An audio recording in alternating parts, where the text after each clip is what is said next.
Sir బాగానే ఏంటి sir మీరు బాగా ఆయన లేదు ఆయన లేదు షాప్లోకి వెళ్ళండి సార్ షాప్లోకి వెళ్ళండి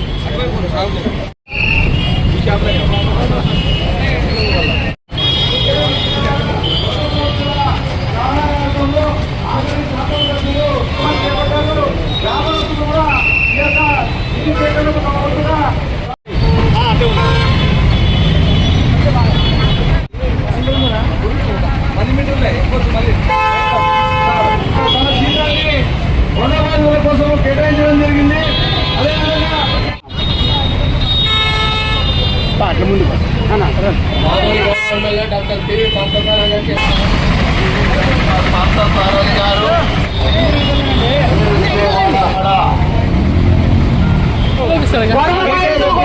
సహాయాన్ని చేయాలి.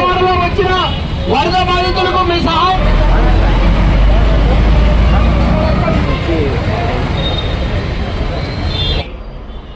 గ్రామాలని పట్టణాలని కూడా ముంచేసే పరిస్థితి ఈరోజు రాష్ట్రంలో చూస్తా ఉన్నాం. మరి ముఖ్యంగా గత వారం రోజులుగా బుడమేరు వాగు పొంగి విజయవాడలో జరిగినటువంటి బీభత్సాన్ని మనం మన కళ్ళతో చూశాం. వాగులు తెగినాయి, గండ్లు పడినాయి 3 చోట్ల. సుమారుగా ఊరిలో విజయవాడ మొత్తం నీళ్లు వచ్చేసినాయి, కాలనీలు మునిగినాయి. ఎవరు కూడా ఇళ్లల్లో కూడా ఉండలేని పరిస్థితి చేరుకున్నారు. వర్షం, అక్కడ రేషన్కు సమస్య లేదు. ప్రతి ఇంటికి రేషన్ చేర్చే కార్యక్రమాన్ని మేము చేస్తా ఉన్నాం. కాబట్టి దయచేసి బియ్యము, పప్పులు అలాంటి వస్తువులు కాకుండా వాళ్ళకు అవసరమైనవి ఏమిటో కనుక్కొని ఆర్థిక రూపంలో ఇవ్వగలిగితే, డబ్బు రూపంలో ఇవ్వగలిగితే ప్రభుత్వానికి తప్పనిసరిగా అక్కడున్న అవసరాలకు తగ్గట్టుగా వాళ్ళు దాన్ని ఖర్చు పెట్టుకోవడం సాధ్యమవుతుంది. అదేవిధంగా ఎవరైనా మనం వెళ్ళి మన ఊరి నుంచి ఒక టీంని ఏర్పాటు చేసి వెళ్ళి అక్కడ పేదవాళ్ళకు తోపుడు బండ్లు ఇస్తామా, లేదా పేదవాళ్ళకి ఇంకేదైనా, ఇప్పుడు ఉదాహరణకి ఆటో పూర్తిగా పాడైంది, ఆటో తోలే వాళ్ళు సుమారుగా 70,000 మంది ఉన్నారు. అక్కడ 70,000 ఆటోల్లో 35,000-40,000 ఆటోలు పాడైపోయినట్టుగా తెలుస్తా ఉంది. మనం కనీసం వాటిని రిపేర్ చేసి ఇస్తామా? మనం నేరుగా ప్రభుత్వానికి ఇస్తే అవుతుంది లేదా అనే పరిస్థితి. అక్కడికి వెళ్ళి మనం ఆదోన్ నుంచి ఒక టీంని ఏర్పాటు చేసుకొని పెద్దల సమక్షంలో అక్కడికి వెళ్ళి నేరుగా పేదవాళ్ళకి అందిస్తామా? సాధ్యమైనంత వరకు కూడా ప్రతి మన చేతనైనంత వరకు మనకు వచ్చే దాతల దానాన్ని దృష్టిలో పెట్టుకొని ఏమేమి చేయగలమో 100కు 100% చిన్న తోపుడు బండ్లో, ఆటోలో, లేకపోతే చిన్న షాపులు రిపేర్గా ఉంటే ఆ షాపులో షెడ్ వేయించాలంటే షెడ్, రోడ్డు పక్కన టిఫిన్ సెంటర్ పోయితే టిఫిన్ సెంటర్ని వాళ్ళకి కొంత రిపేర్లు చేయించడమో, లేకపోతే ఇంకేదన్నా సహాయం చేయడమో. ఎవరికైనా పనిముట్లు పోయినాయి అంటే పనిముట్లు ఇచ్చి, లేకపోతే రిపేర్ చేసుకునేవాడు ఉంటాడు, నాకు డబ్బా కొనియండి అంటాడు, ఆ డబ్బా కొనివ్వడమో, లేదా బోల్ట్ నెట్లు కొనివ్వడమో. ఇట్లాంటివి ఎన్నో రకాల ఆలోచనలు మన దగ్గర ఉన్నాయి. ఎవరన్నా పానీపూరి వేస్తానన్న దాని మీద జీవనాధారం బతికే వాళ్ళకు పానీపూరికి సంబంధించిన ఒక బిందో అదో ఇదో కొనిస్తే కూడా వాళ్ళు మళ్ళీ దాన్ని పుంజుకునే అవకాశం. ఈ రకమైనటువంటి సాయాన్ని మనం అందివ్వాలి. నేను అనుకున్నాను ఈ సమస్య రాగానే నేను వెంటనే విజయవాడకి వెళ్ళి నేను సేవా కార్యక్రమాల్లో పాల్గొందామని ఆలోచన వచ్చింది. కానీ ఇక్కడున్న లోకల్ పరిస్థితిని దృష్టిలో పెట్టుకొని, ఇక్కడ కూడా విపరీతమైన వర్షం పడతా ఉంది, దీన్ని దృష్టిలో పెట్టుకొని ఇక్కడ అంచనాలు, ఇక్కడ సమస్యల్ని కూడా పట్టించుకోవాల్సిన అవసరం ఉంది. కానీ అదేదో ముఖ్యమంత్రి గారు అక్కడ ఉన్న వాళ్ళు సరిపోతున్నారు, ఇక్కడ మీరు మిగతా ఈ కార్యక్రమాలు, ఈ ఫండ్ రైజింగ్ సంబంధించిన కార్యక్రమాలు చూడమని చెప్పారు. కాబట్టి నేను ఈ కార్యక్రమాల్లో ఈ రోజు నుంచి ఇప్పుడే విటా రమేష్ గారు కూడా 1 లక్ష రూపాయలు ఇస్తానని ప్రామిస్ చేస్తా ఉన్నారు.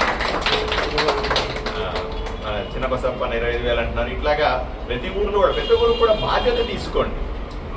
నేను దయచేసి మీ ఎవరు కూడా అవదు నేను నా దగ్గరికి రా, నేనే మీ దగ్గరికి వస్తాను. మీరు ఎవరైతే ₹1 ఇస్తామన్నా సరే నేనే మీ ఇంటికి వస్తాను. దాతలు ఎవరన్నా ఉండి నాకు ఫోన్ చేసి, మా పిఏలకు ఫోన్ చేస్తే నేనే వాళ్ళ ఇంటికి వెళ్ళి టిఫిన్ చేసి కాసేపు కూర్చొని, నేను ఇంకా కూడా చెప్తాను, చిన్న చిన్న గ్రూపులుగా తయారవ్వండి, అసోసియేషన్లు తయారవ్వండి. మీ అసోసియేషన్ అంతా ఒక దగ్గర కూర్చొని నన్ను పిలవండి, నేను వచ్చి ఎక్స్ప్లెయిన్ చేస్తాను అక్కడ ఉన్న పరిస్థితిని. ఎవరన్నా దాతలుంటే ఒక వీధిలో ఒక ఇంట్లో నన్ను పిలవండి, అక్కడ టీ తాగుతాను, వచ్చి టీ తాగి వాళ్ళతో ఆ వీధిలో ఉన్న 5 మంది 10 మందిని అక్కడ కూర్చోబెట్టండి, వాళ్ళకి నేను ఎక్స్ప్లెయిన్ చేస్తాను పరిస్థితిని. అలాగా ప్రతి వీధిని ప్రతి ఇల్లును టచ్ చేసి ప్రతి ఒక్కరు, నేను మళ్ళీ చెప్తాను, ఎంత డబ్బులు ఇస్తారన్నది ముఖ్యం కాదు. పెద్ద మనసు చేసుకొని రూపాయి ఇచ్చినా పర్లేదు, ఆ మనసు ముఖ్యము. ఆదోని ప్రజలకు ఆ మనసు ఉంది కాబట్టి పెద్ద డబ్బులు ఇస్తేనే వస్తాను, చిన్న డబ్బులు ఇస్తే రానని కాదు. ఎవరి దగ్గర కన్నా వచ్చి జోలెబట్టి డబ్బులు తీసుకొని దాన్ని ఎక్కడో కష్టంలో ఉన్న తెలుగు వాళ్ళకి ఖర్చు పెట్టాలా, కష్టంలో ఉన్న వాళ్ళని ఆదుకోవాలా అనే ఒకే ఒక ఉద్దేశంతో మనం ఈ పని తప్పనిసరిగా చేయాలి. కాబట్టి దయచేసి ఆదోని ప్రజలందరూ కూడా, లేదా నాకు తెలిసిన వాళ్ళు మిగతా వాళ్ళని కూడా నేను మాట్లాడుతూ ఉన్నాను, చుట్టుపక్కల ప్రాంతాల్లో ఉన్న వాళ్ళు కూడా, ఆదోని కాకుండా మిగతా ప్రాంతాల్లో ఉన్నవాళ్ళు, వేరే దేశాల్లో ఉన్న వాళ్ళు కూడా మాట్లాడుతూ ఉన్నాను. వాళ్ళందరినీ కూడా ఒకతాటి మీదకి తెచ్చి ఈ కష్టకాలంలో ప్రజలను ఆదుకుందామని 2 చేతులు ఎత్తి మిమ్మల్ని వేడుకుంటా ఉన్నాను. ఆదేశాల మేరకు సుమారుగా 100 మంది పారిశుద్ధ్య కార్మికులని మనము విజయవాడ పంపించినాం రిపేర్లు చేయడంలో కానీ, లేదా ఇళ్లను బురదను క్లీన్ చేయడం విషయంలో కానీ, రోడ్లను మరమ్మతు చేసే విషయంలో 150 మంది దాకా పోయినారని సమాచారం ఇస్తా ఉన్నారు. వాళ్ళందరినీ ఇక్కడి నుంచి మనం ఆర్టీసీ బస్సుల్లో పంపించాం. వాళ్ళు బ్రహ్మాండంగా పనిచేస్తూ ఉన్నారు. అదేవిధంగా ఇంజనీర్లు, మున్సిపల్ ఇంజనీర్లు కానీ లేదా R&B ఇంజనీర్లు కానీ అందరూ కూడా అక్కడ పోయి ఉన్నారు. అదేవిధంగా పోలీస్ వాళ్ళు 2 టీంలు అక్కడికి పోయి ఉన్నాయి. ఆదోని నుంచి కొన్ని స్వచ్ఛంద సంస్థలు పొమ్మని కూడా మేము ఎంకరేజ్ చేస్తాను.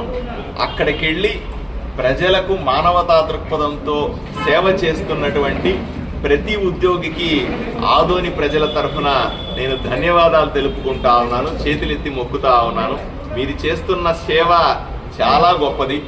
ఆదోని పేరు నిలబెట్టేలాగా, ఆదోని పరువు ప్రతిష్టలు కాపాడేలాగా, ఆదోని ప్రజలు ఎంతో పెద్ద హృదయంతో ఉన్నవాళ్ళు, ఆదోని ప్రజలు సేవా దృక్పథం చాలా గొప్పది అని చెప్పే విధంగా మీరు అక్కడ పనిచేసే విధానం మా అందరికీ గర్వకారణం, మమ్మల్ని తలెత్తుకొని తిరిగేలాగా చేస్తుంది.